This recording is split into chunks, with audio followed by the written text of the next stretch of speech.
Hello guys, welcome back to my world. Finally I am at my sister place. मी मुंबईला आलेली आहे. पुण्याच्यावरून आम्ही थोडासा ब्रेक घेतला आहे आणि आम्ही आलो इकडे मुंबईला थोडंसं फ्रेश होण्यासाठी.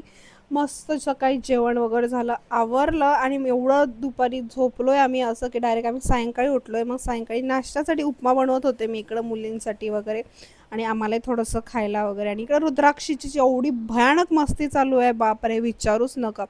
तिची इशूची त्यांची फुल ऑन मस्ती मोडमध्ये आहे ती, आणि ती आमच्या हाताला काही येतच नाही आहे. ती घरभर नुसतं फिरणं चालू आहे. त्यानंतर इकडे मी मस्त भाजी तोडत आमचं चालू होतं. सायंकाळी दिदीची दिवाबत्ती वगैरे लावणं चालू होतं. इकडं मुली पण तिच्यासोबत मस्त शुभंकरोती म्हणत होत्या. छान अशी दिवाबत्ती झाली. आणि हा मिनी ब्लॉग आपला छोटाच आहे आणि लवकरच मी पुण्याचे ब्लॉग घेऊन येणार आहे. तर असंच जर माझ्या पेजला फॉलो केलं नसेल तर नक्की फॉलो करा. आणि आपण भेटू नेक्स्ट मिनी व्लॉगमध्ये. चलो बाय. आणि हे सुंदर असं माझ्या दीदीचं न्यू घर आहे. कसं वाटते मला नक्की कमेंटमध्ये सांगा.